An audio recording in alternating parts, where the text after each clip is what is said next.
and LeBron James on Pat McAfee yesterday. Woof. A lot to digest. All right, let's pick up where we left off here. If you were with us previously, thank you. If not, go back on the podcast and listen wherever you find your podcasts. LeBron James on with Pat McAfee yesterday and explained his issue with the great Stephen A. Smith and other people who cover the game of basketball. Never would I ever not allow people to talk about the sport, criticize players about what they do on the court. That is your job, to criticize or to be in a position where, okay, if a guy's not performing, that is all part of the game. That's all part of the game. But when you take it and you get personal with it, it's my job to not only protect my damn household, but protect the players. And I think a lot of the media, including him, and I know he's gonna be happy as hell. He's gonna be smiling from ear to ear when he hears me talking about him again. Oh my God, he's gonna get home and grab some ice cream out of the freezer and sit in his chair in his tighty whities on the couch. Let's be clear about one thing.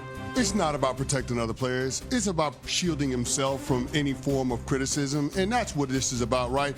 Now, Stephen A. criticized LeBron James when it came up with the whole Bronny situation because he felt like he was doing a disservice for Bronny, who needed to spend time in the G League to get more seasoning rather than being on an NBA roster. But for the opportunity to have the father-son moment, it seems like it was more about LeBron James being able to share that with his son than it was about doing what's in the best interest of Bronny.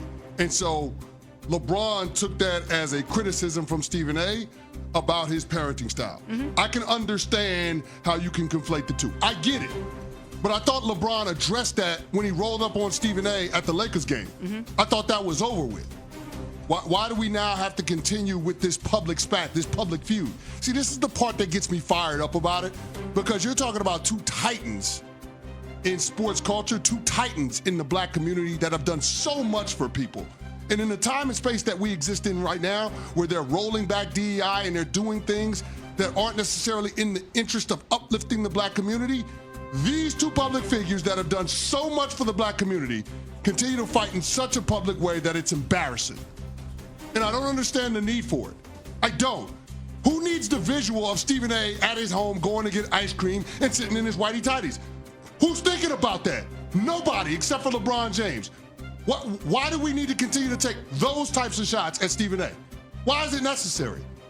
It's absolutely ridiculous. So I got to call BS on LeBron James, because it's not about protecting what's in the best interest of NBA players. It's about shielding yourself from any form of criticism, and in the fallout of the weak sauce move of rolling up on Stephen A. at the game like you gonna do something to him when we know you not. You wanted to do something that changed the narrative, counter-programming as you will. And this was your opportunity to give Stephen A. the one-finger salute on a show that's on our network, following First Take. For sure. This is a delicate topic, and it has been, because I'm not a parent. You're a parent, Evan. You're the only parent here on this set. You do everything you can to put your children in the best position for them to succeed. And of course, as a father, you protect your kids. That's what you do. It's the top line of the resume when you become a dad. You need to protect your family. You need to protect your children. So I understand LeBron James having a visceral reaction to what he deems to be an attack on his parenting style and by proxy, what his kid is doing. But the issue that I have with it is if you're LeBron, he's talking about protecting his household. And I agree. The media should never make it personal. You should never talk about people's families. You should specifically never talk about people's children. But when LeBron James uses his power and influence to help his kid cut the line and get an opportunity that they both want him to have in lieu of someone else who might have earned it, you forfeit the opportunity to protect that specific part of your household from the media. You willingly influenced his future and his career. And his career, a part of that is the media analyzing his criteria, analyzing his skills, analyzing what he does on the basketball court. And so Stephen A. is doing his job and you brought your son into the arena. We all know about the famous poem, The Man in the Arena. You're going to get criticized. So this is not LeBron James talking about, Stephen A. Smith talking about LeBron James parenting without any reason. And this is what I can't understand about it.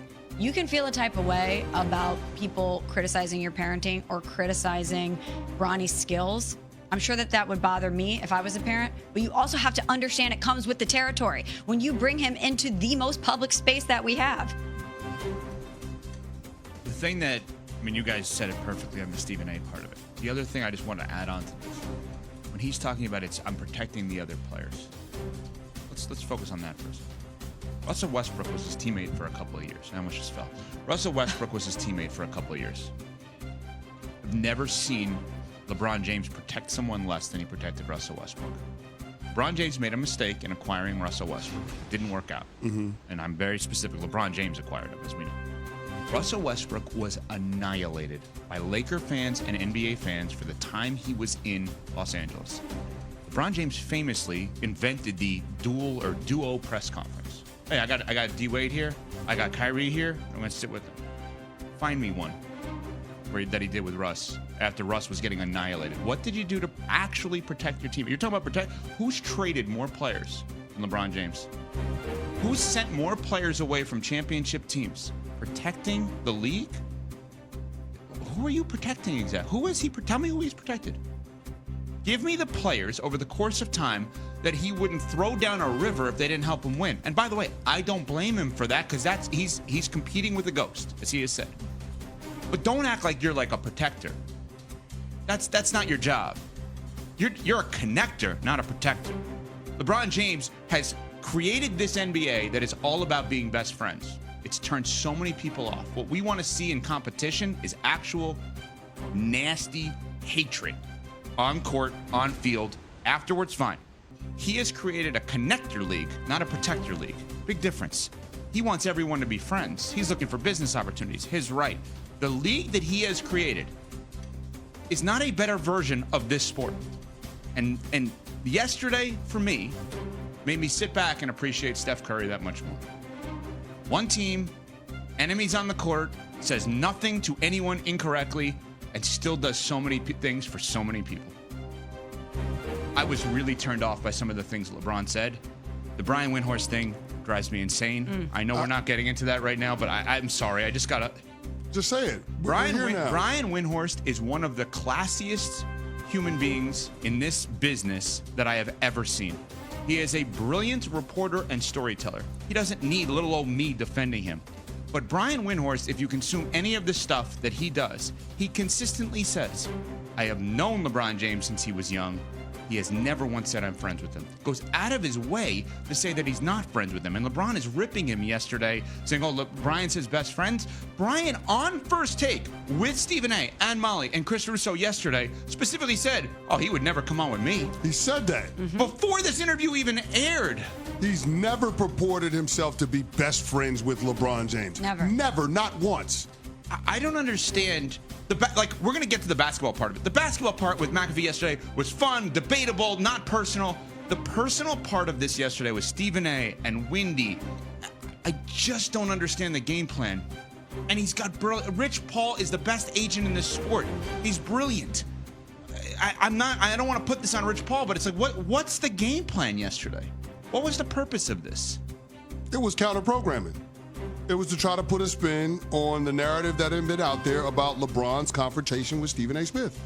And the fallout from that wasn't a good look for LeBron.